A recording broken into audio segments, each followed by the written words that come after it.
Imagine the desert, vast, golden, endless. The sun hangs high above, radiating like a furnace over the wide Persian plateau. The land is dry, cracked in places, whispering with the slow wind that rolls across the sand. It's hot, scorching hot, so hot that walking barefoot would burn your skin in seconds, so hot that metal tools left outside would be untouchable by noon. And yet, in the heart of this heat, there lies a curiosity. In ancient Persia, amid the relentless blaze of the sun, there were pockets of ice, real, solid ice, carefully stored, preserved, and used by people who had mastered the art of keeping cool long before electricity or refrigeration. You are walking now, slowly, as if through time, across this vast land. Your feet trace ancient roads, barely visible now, that once connected cities, oases, and trade routes. You pass a caravan of camels in your mind's eye, loaded with dates, spices, and earthen pots. The air is dry and your mouth is parched, and yet you know that just over the horizon, beyond the shifting dunes and the heat mirages, there is something unexpected waiting, a domed structure made of mud bricks, tall and proud despite the elements. This is not a palace, nor a temple. It is something more humble and yet far more astonishing. A Yakhchal, a Persian ice house. This ancient invention didn't just defy the heat, it embraced it. These people didn't fight the sun, they worked with it, they learned from it. They built structures that stood in harmony with their climate. They observed the patterns of night and day, the movement of air, the behavior of water. They listened to the earth, and in doing so, they discovered ways to harness the cold even in the hottest of places. Centuries ago, long before modern thermodynamics had a name, the people of Persia had already begun experimenting with passive cooling. Without compressors, without fans, without freon or wires, they designed solutions from mud, water, and time. The concept was not just survival, it was comfort, it was luxury, it was ingenuity expressed in silence, in stillness, in slow and deliberate architecture. You reach out and touch the side of the structure. The mud brick wall is thick, often up to 2 meters in places. It feels cool, surprisingly so, considering the heat around it. The surface is rough but solid, weathered by time, yet still standing strong. The walls are steep and conical, designed not just for stability but for optimal insulation. The interior, you imagine, is a shadowed chamber where ice once rested like treasure in a vault. And in a way, it was treasure. Cold was rare, cold was precious, ice was a marvel. You pause and let your mind rest here for a moment. This isn't a story of pharaohs or emperors. It isn't a tale of conquest or war. It's a slower story, one that seeps into the quiet places. The kind of story that cools you down from the inside out. It's a history written not in blood, but in condensation and clay. And that's what makes it so perfect for sleep. Because sometimes, it's the most seemingly boring things, the background technologies, the everyday genius, that deserve the softest spotlight. Now let's go back, farther back to where it all begins. To understand how the Persians kept their ice, we first have to understand the land they lived in, the sun that baked their homes, the nights that froze their skin, the paradoxes of their environment that made them think not just about surviving, but about thriving, coolly, calmly, cleverly. The Persian plateau was not kind, but it was consistent. It was wide and high, much of it resting above 1,000 meters in elevation. Summers brought sun without mercy, while winters could bite with frost. The temperature swing from day to night was dramatic. What began as searing heat could end in a chilly dusk. The land itself offered no lush canopy or dense forest for natural shade. It was open and exposed, but that openness was part of the secret. You can feel it now, the dry wind that slides across the surface of the earth, whispering over sand and stone. It carries little moisture, which means it cools quickly once the sun disappears. It's in this contrast, this daily rhythm of hot and cold, that the Persian people found a kind of opportunity. They realized they could freeze water by night and store it by day. And to do that, they needed the right architecture, the right systems, and the right patience. So they watched, they measured, they began to build, not hastily, not with sprawling cities of towers and noise, but with a kind of quiet science. They dug long channels underground, canons that moved water from distant mountains into the heart of the desert, protected from evaporation by the very earth that once seemed so hostile. They molded bricks from mud and straw, baked by the sun. They shaped geometry not for show but for function. Cones, domes, slopes, all arranged to catch wind, to block sun, to create zones of shadow and chill. You sit beside a Yakhchal now, letting your thoughts drift as the shadow of the dome stretches across the sand. There's something comforting about the thought that people, so long ago, faced such heat with such calm, that they found a way not just to endure but to innovate, not with roaring machines, but with silence, not with brute force, but with grace. And that's what this story will be. A long, cool stroll through one of history's quietest miracles. A tale of clay and wind, of water and time. A bedtime story with no battles, no kings, just the gentle hum of a civilization that mastered the cold in the middle of the desert. So let's keep walking. Let's follow the sand and stone. Let's descend into canyons, climb wind towers, and rest inside the quiet walls of ice houses. No rush, no noise, just the soft, steady rhythm of ancient wisdom, gently unfolding, like a breeze after a long, hot day.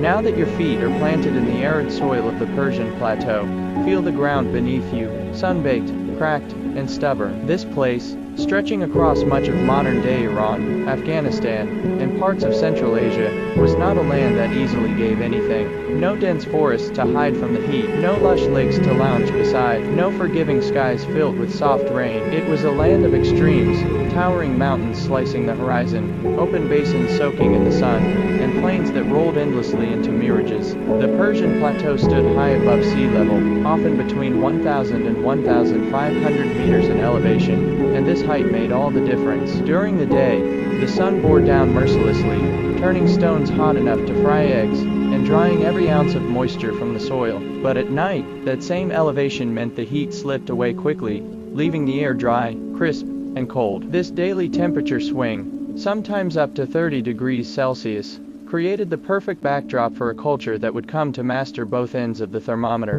The people here had no choice but to adapt. Imagine standing in a village in the late afternoon. The air is still, the land quiet. There's no hum of machines, no air conditioners to be heard, just the long silence of stone homes baking under the sky. But the silence isn't despair. It's the calm of understanding, of knowing that the heat will pass, and that the night will bring the cold. And more importantly, that the cold can be captured. Farming in this climate was no small feat. Water had to be drawn from sources miles away, often deep underground. Rainfall was minimal and unreliable, yet civilizations rose and thrived here. Early Elamites, the Achaemenids, the Parthians, and the Sassanids. They planted wheat, barley, pistachios, and grapes. They raised sheep and goats. And through it all, they learned to rely not just on hard work, but on cleverness. To understand the importance of refrigeration in such a place, you must understand what spoilage meant in ancient times. Without ice or cool storage, food would quickly rot in the sun. Milk would sour in hours. Meat couldn't last beyond a day. Fresh produce would wilt before noon. In the middle of summer,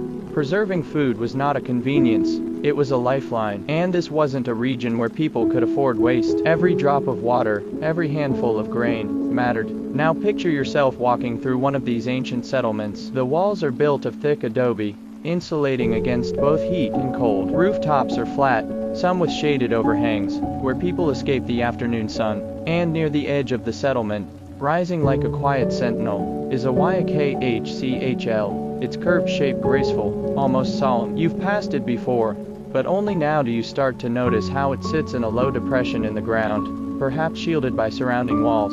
It seems to ignore the sun's assault. It stands unfazed. Back then, long before the idea of a refrigerator even existed, Persians had already grasped the importance of climate-responsive design. They didn't try to force the land into submission. Instead, they read its rhythms. They saw that even in the dead of summer, with the sun scorching every inch of earth, there were ways to find relief. If they couldn't stop the heat, they could work around it. And it wasn't just about surviving summer, it was about surviving winter wisely, too. The plateau's winters were sharp and freezing, especially at night. But instead of wasting this cold, the Persians learned to use it. They stored ice during the cold months, preserving it under earth and insulation so it could be used months later, when the mercury soared again. Every bitterly cold night was, in fact, an opportunity, a chance to capture winter, and hold on to it through summer's blaze. You can see it now, the open freezing pools, shallow and wide, dug beside a Yakhchal. By night, water poured into these basins would freeze into delicate sheets. Workers would break this ice,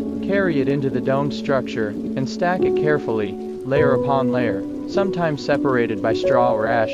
The thick mud brick walls and conical shape of the building would keep it insulated, often preserving ice through the longest, hottest months. But there's another truth here. This wasn't just about luxury. Having ice in the desert was never frivolous. It was practical. Ice cooled food and drink, yes, but it also allowed medicines to be preserved, wounds to be soothed, and dairy products like yogurt and cheese to be stored safely. It kept entire communities healthier, calmer, more stable through the year's most punishing seasons. The climate pushed them to think long term. They couldn't live moment to moment, not here. Every drop of water had to be considered. Every gust of wind had to be noticed. Every shift in temperature had meaning. It was this attentiveness, this day after day observation, that led to one of the world's most astonishing feats of environmental engineering, not with loud machines, but with soft winds and careful shadows. There's something deeply meditative about this kind of existence. It moves at the pace of the sun, the moon, the wind. It teaches patience. Here in the Persian plateau, progress wasn't measured by speed, but by survival and elegance, by how quietly a structure could do something brilliant, how silently a building could bend nature to its will. You lie back on the warm stone, and watch the sun begin to lower. The sky shifts, orange bleeding into pink. The temperature,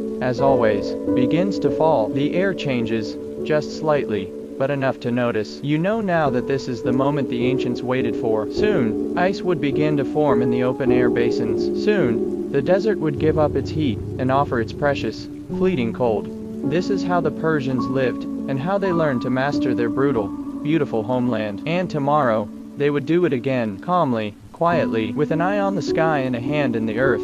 Because in the Persian plateau, nothing was easy, but everything was possible, if you listen long enough. You might wonder, how a simple block of ice could inspire innovation so profound it changed daily life across an entire empire. But for the ancient Persians, ice was more than just frozen water. It was a symbol of human ingenuity, a tangible solution to the problem of enduring relentless heat. The story begins not with elaborate machines or sudden breakthroughs, but with a simple observation. Winter's cold could be preserved and extended well beyond its natural season. Picture the landscape once more. As the winter chill settles over the Persian plateau, temperatures drop low enough that water in shallow pools freezes solid overnight. This natural phenomenon was a seasonal gift, but to rely on it to actually capture this ice and keep it through summer score required foresight and innovation. How do you keep ice from melting in a desert sun? The question itself was a spark for creativity. Early farmers and herders noticed that ice would last longer when buried underground or insulated. Over generations,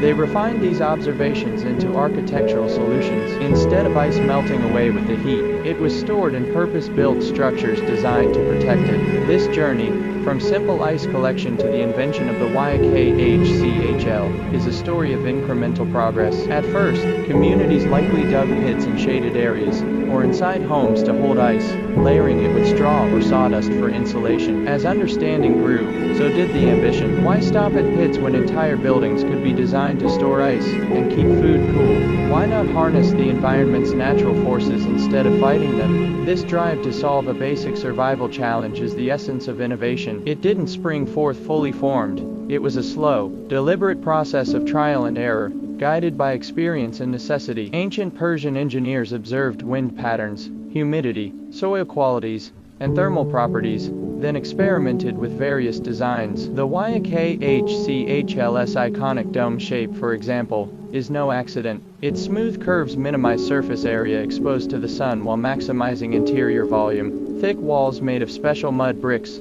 called surui, acted as insulators, preventing heat transfer. The buildings were often sunk into the ground to tap into the Earth's cooler temperatures. Even the placement of Yakhchals within a town was strategic, often near canets, underground water channels, that brought cool, flowing water close by. The movement of water helped lower temperatures inside the structures, adding a natural refrigeration effect. Imagine the scene on a clear winter night. Water poured into shallow pools adjacent to a Yakhchal freezes. Workers carefully chip the ice into blocks and carry them into the insulated chambers. The ice is stacked neatly, separated by layers of insulating materials. These layers prevent melting by limiting air movement and absorbing heat.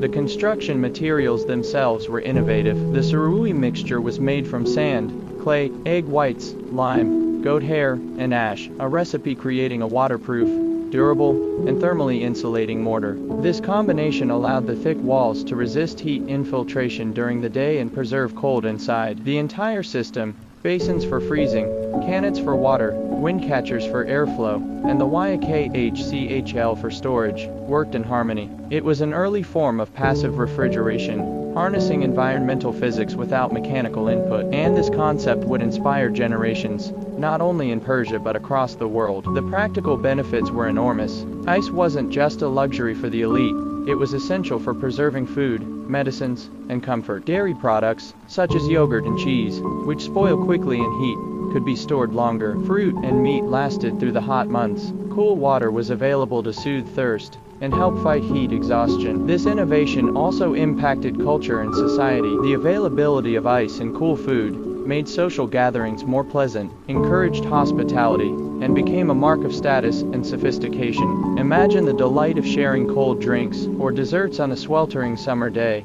an indulgence made possible only through centuries of observation and experimentation. From the frozen winter ponds to the cool domes of Yakhchals, the Persian people's journey was one of adaptation and mastery. It was a testament to human creativity, in the face of environmental extremes, transforming a simple element, ice, into a tool for survival and comfort. In the quiet of the desert night, as the wind whispers softly and the stars blaze overhead, this innovation stands as a reminder. Sometimes the most profound inventions arise from the simplest desires, to keep cool, to preserve, to endure. And this story is only just beginning. Now, imagine yourself standing before a Yakhchal, one of the most remarkable inventions of ancient Persia. Its distinctive shape rises from the ground like a silent guardian of cold, a vast dome tapering upwards, often 30 feet or more in height. The walls curve smoothly, built thick and strong from mud bricks baked by the sun, their earthy tones blending into the desert landscape. The structure is both striking and unassuming, simple in appearance but profound in function. The word Yakhchal itself literally means ice pit or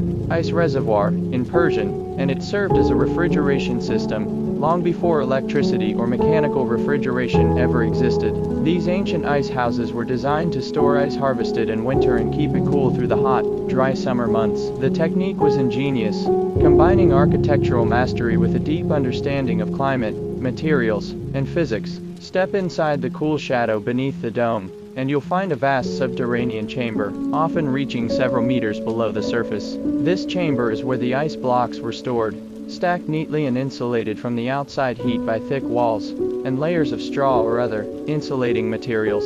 The underground placement took advantage of the Earth's natural cooling properties. Temperatures several meters underground remain fairly constant year-round, shielding the ice from the punishing desert heat. The walls were constructed using a special mixture called surui, a waterproof mortar made from sand, clay, egg whites, lime, goat hair, and ash. This blend made the Yakhchal walls remarkably durable, resistant not only to heat but also to water infiltration. The waterproofing was essential, as melting ice inside the chamber had to be managed carefully to prevent damage to the structure. A narrow opening at the top of the dome served as both an entrance and a ventilation shaft, allowing warm air to escape while drawing in cooler air from underground channels or nearby cannons. These ventilation techniques were crucial for maintaining a lower temperature inside, creating a gentle airflow that helped preserve the ice without the use of modern fans or pumps. Outside the Yakhchal, shallow pools were often dug to collect water during the cold nights of winter. When temperatures dropped below freezing, these pools turned to ice, which workers would then harvest at dawn, breaking it into blocks and transporting it underground. Sometimes, layers of salt or ash were used to protect the ice further during storage, acting as additional insulators. The shape of the Yakhchal itself is a marvel of design. Its high dome minimizes the surface area exposed to the sun, reducing heat absorption, while its conical shape encourages hot air to rise and escape through the top vent. The thick walls absorb heat slowly, delaying its transfer to the interior and keeping the underground chamber cool for longer periods. Moreover, many Yakhchal YKHCHLS were strategically located near Kanats, the ancient underground irrigation canals that brought cool mountain water across vast distances. This proximity ensured a steady supply of water, not only for filling the freezing pools, but also to help regulate temperatures within the ice house through natural evaporation and cooling effects. Though their design seems simple, YKHCHLS represent an extraordinary synthesis of environmental knowledge, architectural skill, and practical engineering. They are silent witnesses to a civilization's understanding of passive, cooling and sustainable resource use, a lesson modern architects and engineers revisit today. You might imagine the bustling activity around a YKHCHL in winter, workers hauling ice blocks under the pale moonlight, stacking and insulating them with care, families storing food for the coming months,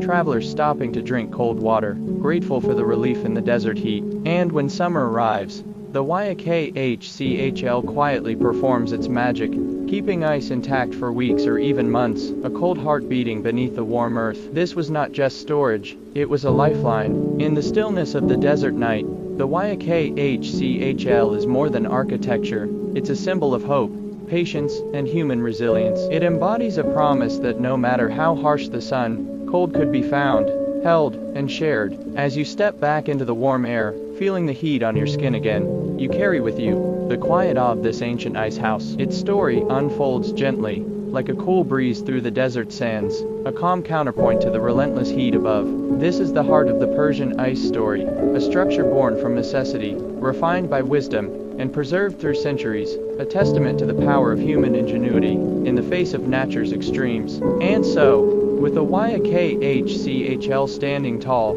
and silent behind you, let's continue to explore the secrets of how these marvels of ancient engineering were built, and how they still whisper their cool mysteries to us today. To truly grasp how the ancient Persians kept their ice cold, you need to understand one of their most brilliant innovations, the Kanat. Imagine a hidden river flowing beneath the desert sands, a secret lifeline carrying fresh, cool water from distant mountain springs straight into the heart of the parched plateau. This was the Kanat system, a marvel of underground engineering that brought life, and crucially, coldness, to where it was needed most. Picture yourself standing on the dry, dusty surface of the desert. To your eyes, there is no visible water nearby, only the endless stretches of sand and rock. But beneath your feet, if you could dig deep enough, you discover gently sloping tunnels, carved with precision and care, channeling water silently through the earth.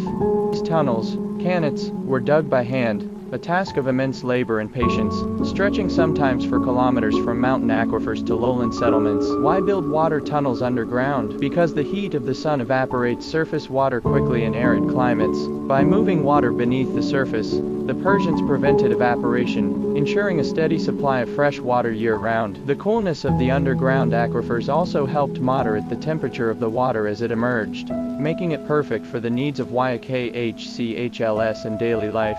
The Kanat system typically began at a high elevation, where water from melting snow and rainfall collected. Miners dug a series of vertical shafts at regular intervals, connected by a gently sloping horizontal tunnel that allowed gravity to carry the water downward to villages and farms. These vertical shafts served both for ventilation and as access points for cleaning and maintenance. As you walk alongside a Kanat today, you might see these vertical openings, sometimes concealed among rocks or in courtyards, standing like silent witnesses to ancient engineering. The tunnels themselves are narrow, but sufficient for water to flow freely, cooled by the surrounding earth. This cool, flowing water was the lifeblood of Persian agriculture and daily living, but it was also essential to the refrigeration process. Water from Kanats was used to fill the shallow pools, where winter ice would form. Its cool temperature helped ice freeze faster and remain solid longer, even as the sun rose high. Moreover, Kanats often fed directly into the YKHCHLS, or their adjacent basins, ensuring that fresh water was always available for freezing and that warm air could be displaced by cooler water vapor. This integration of water management and architectural design was not accidental. It was the result of centuries of careful observation and refinement. The Kanat's significance extends beyond refrigeration. It allowed settlements to thrive in some of the most inhospitable environments on Earth. supporting agriculture, trade, and growing populations. Without this underground water network, many cities on the Persian plateau would have been impossible. Consider the sheer scale of this enterprise. Digging canals required a community effort spanning years or decades. Each tunnel was carefully planned to maintain a precise gradient. Too steep and the water would flow too fast, causing erosion. Too flat and the water would stagnate. The laborers who built these tunnels had to work in cramped, dark conditions, digging slowly through rock and soil. As you imagine the canon's cool currents beneath the earth, you feel the invisible pulse of water sustaining life, and cold in the desert heat. The canon was more than a tunnel. It was a bridge between nature and human need, a hidden artery of ingenuity. With water flowing quietly underground, the Persians could harness winter's cold to extend into summer's heat, making ice not just a fleeting wonder but a lasting resource. The canon and the Yakhchal together formed a system that was as elegant as it was effective. So now, with the canon's cool flow in your mind, we move deeper into the story of how the ice was gathered, moved, and treasured in the Persian world, where every drop of cold was worth its weight in gold. As the biting chill of winter descends upon the Persian plateau, the landscape transforms in subtle yet crucial ways. The air grows crisp and cold, and overnight, shallow pools of water, carefully prepared by the community, freeze solid beneath the clear desert sky. This is the moment when the ancient Persians transitioned from passive observers of nature's cycles to active participants, harvesting the precious ice that would sustain them through the scorching months ahead. Imagine yourself rising early on a frosty morning, the first light casting long shadows across the ground. The pools beside the Yakhchal glisten with a fragile sheet of ice, shimmering under the weak winter sun. You join the workers who have gathered to harvest this treasure. With simple tools, wooden sledges, spades, and sometimes iron blades, you carefully break the ice into manageable blocks. This ice is unlike the manufactured cubes of a modern freezer. It's often uneven, sometimes thick, sometimes thin, with imperfections and cracks shaped by the natural freezing process. Yet it's ice nonetheless, solid, cold, and invaluable. The process requires skill and care. The workers must break the ice without shattering it too finely, ensuring that the blocks remain intact during transport. Once broken, the heavy slabs are hauled by hand or loaded onto animals, such as donkeys or camels, to be moved into the Yakhchal for storage. Transporting ice through a desert environment might seem counterintuitive. How do you carry something that melts so easily across hot terrain? The answer lies in timing and technique. Harvesting was done in the coldest parts of the day, often before dawn, minimizing exposure to heat. Ice blocks were wrapped in insulating materials, straw, wool, or cloth, and stacked closely together inside the cool, shaded Yakhchal chamber. This care extended to every step. The ice was layered with insulating materials inside the storage chamber to prevent melting. Straw or reeds, which trap air and slow heat transfer, were placed between blocks, forming a natural barrier against warmth. You can almost feel the cold radiating faintly as you step inside the Yakhchal, away from the desert sun. The thick mud brick walls, combined with the subterranean location, create a microclimate that allows the ice to survive for months, sometimes into the height of summer. Harvesting ice wasn't a one-time event, but a seasonal ritual involving entire communities. It marked the transition from winter to spring, a celebration of nature's gifts and human ingenuity. Families and workers would gather, sharing stories and planning how the ice would be used throughout the year. The ice itself was precious, not just for food preservation but for medicine, religious ceremonies, and comfort. Cool water and chilled drinks brought relief to the weary. Dairy products could be safely stored. Fresh meat and fruit lasted longer. Even wounds could be soothed by the cold, reducing inflammation and pain. In a land where heat dominates daily life, ice was more than a convenience. It was a symbol of control, a way to bend the environment to human will. The ancient Persians understood this power intimately. Harvesting ice in the desert was a delicate dance with nature. Too early, and the ice might be thin and fragile. Too late, and the sun's warmth would have already started melting the edges. It was a balance struck through centuries of experience and observation. The scene is quiet but purposeful, a testament to the enduring human desire to master the environment. As you watch the workers haul the ice, layer it carefully, and seal the Yakhchal for months to come, you realize that this was not just preservation, it was a promise that, come the fiercest heat, there would be cold waiting beneath the earth. This promise shaped the rhythms of life in ancient Persia, weaving itself into culture, economy, and survival. Ice harvesting was more than a technique, it was a way of life. And as you step back into the warming daylight, you carry with you the memory of that fragile morning ice, harvested with care and hope against the desert's relentless blaze. The ancient Persian year unfolded around the delicate cycle of ice, its harvest, storage, and eventual use shaping the rhythms of daily life. Unlike our modern convenience of on-demand refrigeration, their relationship with ice was tied intimately to the seasons, creating a pattern that required careful planning and communal coordination. Imagine the arrival of spring, when the sun's warmth begins to banish winter's chill. Inside the Yakhchal, the ice blocks that were so carefully harvested months before remain cool, held safe beneath thick walls and insulating layers.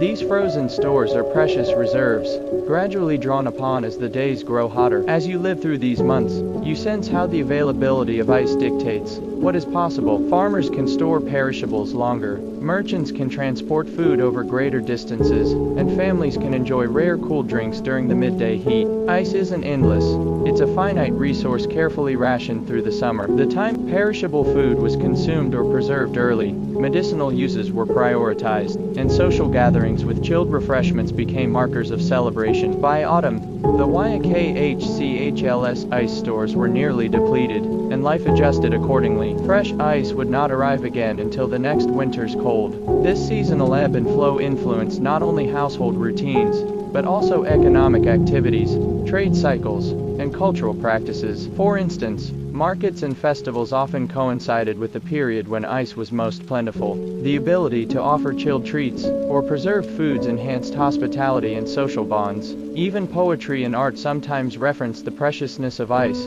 symbolizing purity, relief, and the fleeting nature of life's pleasures. This seasonal cycle also tied communities tightly to their environment. The knowledge of when and how to harvest ice, how much to store, and how to use it efficiently was passed down through generations. It became part of the collective wisdom that sustained life in the harsh climate. You can almost hear the conversations across villages as elders advise younger members on the timing and techniques of ice management. These traditions were vital to survival and comfort, blending practical knowledge with cultural values. Moreover, the seasonal dependence on ice inspired innovations beyond the Yakhchal. People developed complementary methods for food preservation, drying, salting, smoking, to extend the life of their provisions when ice ran out. This holistic approach ensured resilience through the year. In this way, ice shaped not just the physical environment, but the social and cultural fabric of ancient Persia. It influenced when people gathered, what they ate, how they prepared for the year ahead, and how they experienced the passage of time. As summer fades and autumn's cooler nights return, communities prepare for the coming winter's ice harvest once again. The cycle completes itself,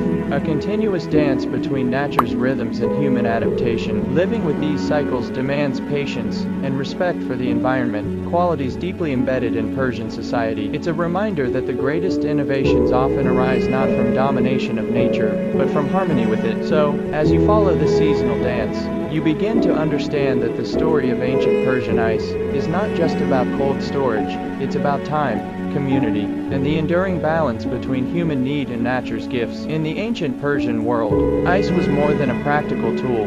It was woven into the fabric of culture, symbolizing purity, luxury, and even spiritual refreshment. As picture a grand Persian garden, lush and fragrant, with fountains gently trickling cool water. In this setting, the presence of ice was a sign of refinement and hospitality, a mark of status and generosity. Guests might be offered chilled drinks or fruits preserved in ice, a rare indulgence that spoke volumes about the host's wealth and care. The use of ice during celebrations and feasts elevated the experience, turning ordinary gatherings into memorable events. Poetry and literature from the region often reference the sensation of coolness as a metaphor for relief, purity, or even divine grace, a refreshing contrast to the harshness of the desert sun. Ice also played a role in religious rituals. Some ceremonies required the use of pure, cold water or ice to symbolize cleansing and renewal. The ability to produce and store ice was sometimes seen as a blessing, connecting human ingenuity to the divine order of nature. In addition, the art and architecture of the time subtly echoed the themes of cold and water. The Yakhchal's graceful dome and its association with water networks reflected an aesthetic appreciation for harmony between form, function, and environment. Even everyday language captured the importance of ice. Proverbs and sayings compared coldness to calmness, patience, and endurance, qualities revered in Persian philosophy. Ice was both a physical necessity and a powerful symbol. Through these cultural expressions, ice became embedded in identity. It linked communities across harsh landscapes, reminding them that survival depended not only on material resources, but also on shared meaning and tradition. So, as you walk through this cultural landscape, you realize that ice was far from mundane. It was a thread in the tapestry of Persian life, binding practicality with poetry, science with spirituality, and with this understanding, the story of Persian ice grows richer, blending the cold touch of nature with the warm pulse of human culture. Now, picture the broader architectural genius that made the Persian ice system possible. Not just the Yakhchals themselves, but the entire environment crafted to maximize cooling and comfort. Ancient Persians didn't rely on a single invention. Instead, they built a network of structures designed to work in harmony with their harsh desert climate. Imagine a village where every building, street, and courtyard contributes to temperature control. Narrow alleys are oriented to catch prevailing winds, guiding breezes through shaded corridors. High walls and thick mud brick insulate interiors from the blazing sun. Above, wind catchers, tall, slender towers, capture cool air and funnel it downward into homes and public spaces. These wind catchers, called badgers, are remarkable devices. Standing like silent sentinels, they catch any available breeze and direct it into living spaces, cooling them naturally without electricity. Alongside these, the Kanat water channels run underground, bringing cool water not only for drinking and irrigation but also for evaporative cooling. Water from Kanats is sometimes directed through pools or channels in courtyards, where the evaporation absorbs heat and cools the surrounding air. This combination of wind catchers, Kanats, shaded spaces, and thick-walled buildings creates a microclimate that makes life bearable, even pleasant, in the otherwise unforgiving desert. The Yakhchal fits seamlessly into this system. Its towering dome stands among these structures, a symbol of the marriage between function and form. Together, they represent a holistic approach to architecture, one that blends climate adaptation with aesthetic harmony. You can almost hear the quiet rustle of wind through the badgers, feel the cool splash of water in shaded pools, and sense the relief from the persistent desert heat. This environment reflects an ancient wisdom that cooling is not just about cold objects, but about shaping space, air, and water to sustain life. The architectural solutions of ancient Persia remind us today that the best designs arise from working with nature, not against it. They offer lessons for modern sustainable building practices, demonstrating how passive cooling can be both effective and beautiful. So as you take in this landscape of cooling architecture, you appreciate the depth of thought behind every curve, channel, and tower. It's a testament to human creativity, turning a harsh desert into a place of comfort and ingenuity. With this vision, we move deeper into the history of Persian ice, exploring the social structures and labor that made this cooling empire possible. Behind every ancient Persian Yakhchal and Kanat was a community bound together by shared effort, knowledge, and cooperation. Imagine the countless hands and minds working in concert, from the miners digging Kanats deep beneath the earth to the laborers harvesting fragile ice blocks at dawn. The construction of Kanats required not only physical strength but remarkable engineering skill. Teams of workers coordinated over years, digging long tunnels with exacting gradients to ensure water flowed steadily from mountain springs to the thirsty plains below. Each vertical shaft was a lifeline, providing ventilation and access, demanding constant maintenance to prevent collapse. Similarly, building a Yakhchal was no small feat. Skilled masons mixed special mortar, shaped mud bricks, and carefully layered, insulating materials. The dome had to be perfectly balanced to prevent cracking, the thick walls meticulously crafted to hold in cold and keep out heat.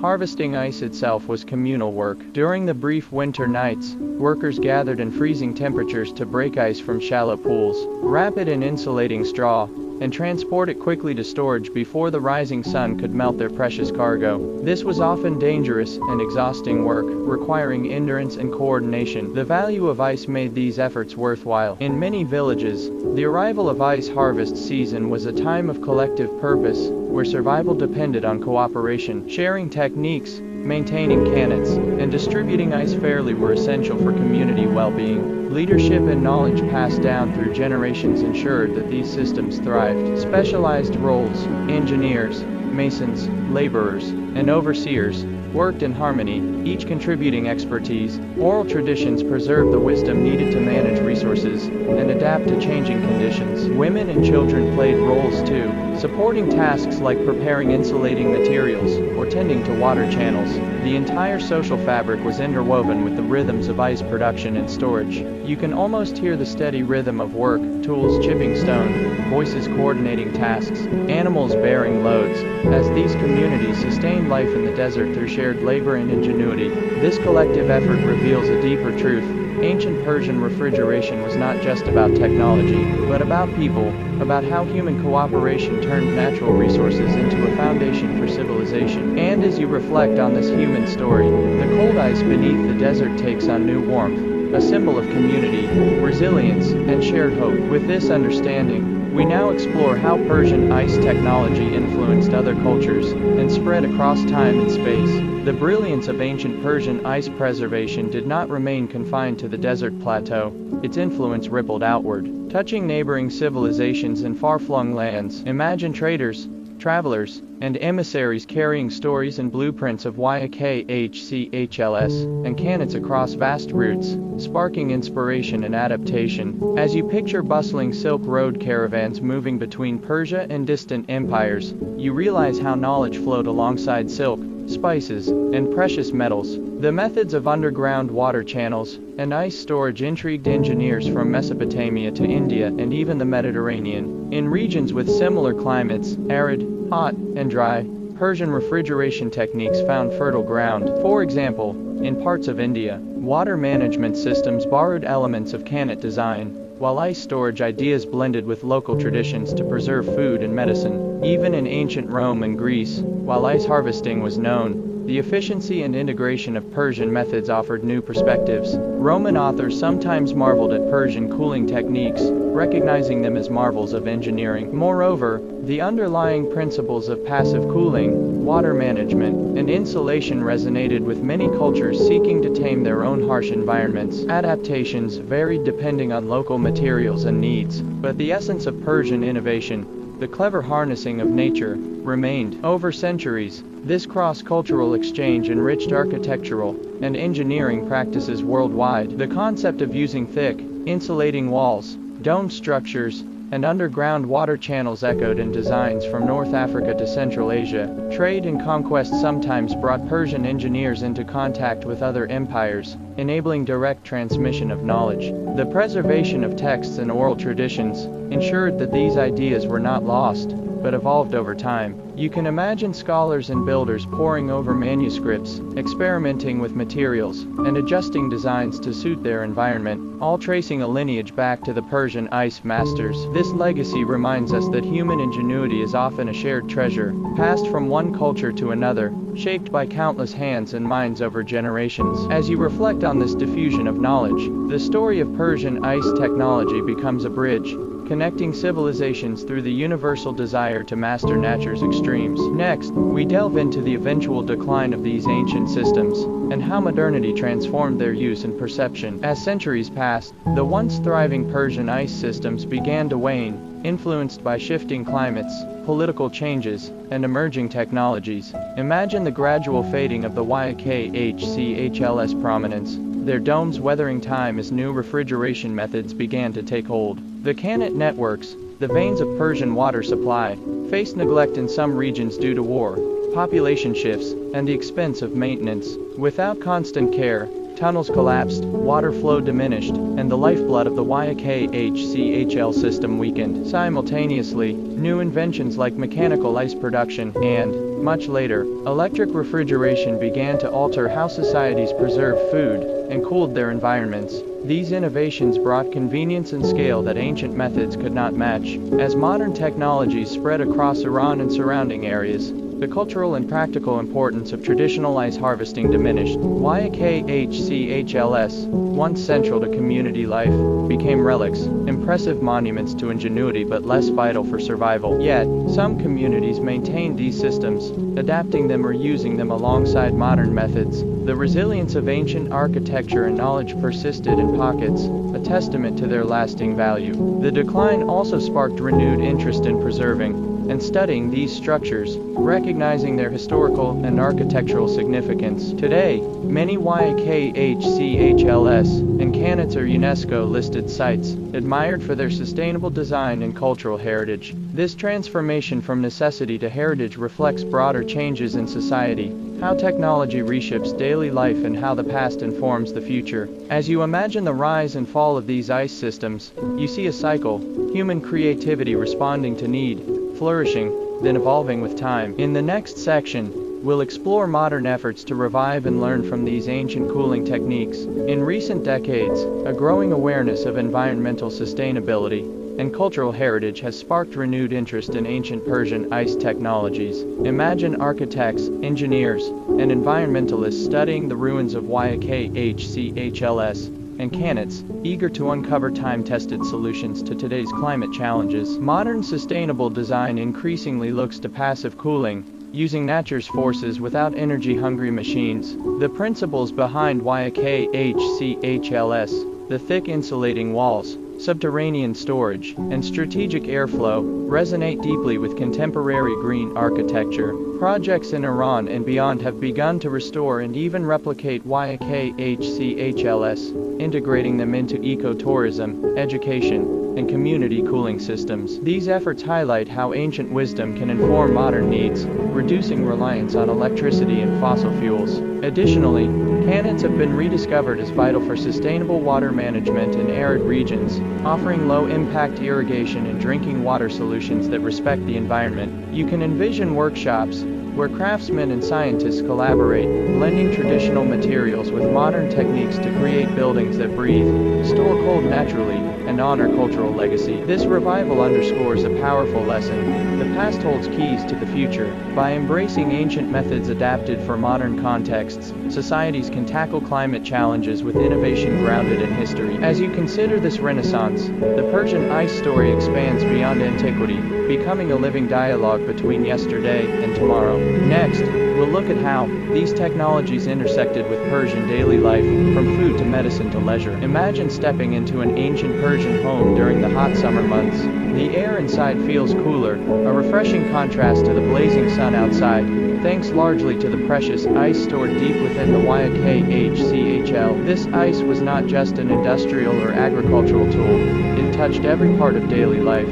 Families used ice to chill water and drinks, turning simple hydration into a moment of relief and luxury. It was common to mix fruit syrups with cold water or milk, creating refreshing beverages enjoyed by all ages. These chilled treats were especially treasured during festivals or gatherings, symbolizing hospitality and care. Ice also played a crucial role in food preservation. Fresh fruits, vegetables, dairy products, and meats could be stored longer, reducing spoilage and waste. This extended shelf life allowed for greater dietary variety and improved nutrition, critical in a climate where heat could rapidly ruin food. Medicinal uses were equally important. Cold compresses made from ice eased fevers, inflammation, and injuries. Healers prized ice as a natural remedy, appreciating its soothing properties long before modern medicine codified such treatments. Beyond sustenance and health, ice brought comfort and joy. During celebrations, ice was used to cool the air in rooms, to prepare chilled desserts, and even to sculpt decorations that dazzled guests. The presence of ice in homes marked a connection to a larger community effort, each block representing the labor, ingenuity, and coordination of many people working in harmony. By understanding how ice permeated everyday life, you see the true value of this ancient refrigeration, not as a mere technological curiosity, but as a lifeline woven into the fabric of Persian society. Now, we turn to the science behind how these ancient systems work so effectively in such a challenging. Imagine the desert heat beating down relentlessly, yet inside a Yakhchal, temperatures drop far below the scorching exterior. This marvel is not magic but the result of clever application of physical principles understood, if not formally, then through generations of observation and experimentation. At its core, the Yakhchal works on the principle of insulation. The thick walls, often 2 meters or more, are made from a special mortar called surui, a mix of sand, clay, egg whites, lime, goat hair, and ash.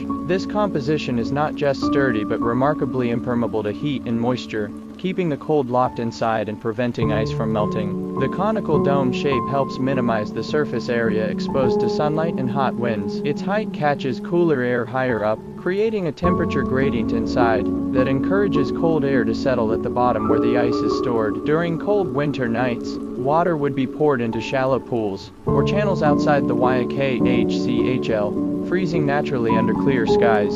Ice blocks would then be transferred inside the storage. The surrounding earth and thick walls help maintain temperatures well below freezing throughout the warmer months. Another scientific aspect is the use of evaporative cooling. Water flowing through canons and channels around the Yakhchal evaporates slowly, absorbing heat from the air and lowering temperatures nearby. The combination of insulation and evaporative cooling creates a microclimate ideal for ice preservation. Ventilation shafts built into the structure allow warmer air to escape and cooler air to circulate, preventing humidity buildup that would accelerate melting. Together, these design elements demonstrate a sophisticated understanding of thermodynamics and environmental engineering, developed centuries before modern physics textbooks. The genius lies in harnessing natural forces, earth, water, air, and sun, to create refrigeration without electricity or moving parts. As you consider this science, the ancient Persian ice system stands as a testament to human ingenuity, adapting to extreme environments with elegance and efficiency. Next, we explore the materials and techniques used to build and maintain these remarkable structures. Building a Yakhchal was a complex task that required not only design knowledge, but also mastery of materials, many locally sourced and specially prepared to meet the demands of extreme temperatures and prolonged use. Imagine skilled Persian masons mixing surui mortar, a unique blend of sand, clay, egg whites, lime, goat hair, and ash. This mixture created a waterproof, heat-resistant shell that sealed the Yakhchal's thick walls and dome. The inclusion of organic fibers like goat hair added tensile strength, preventing cracks from developing as the structure expanded and contracted with temperature changes. Mud bricks were often used for the outer walls,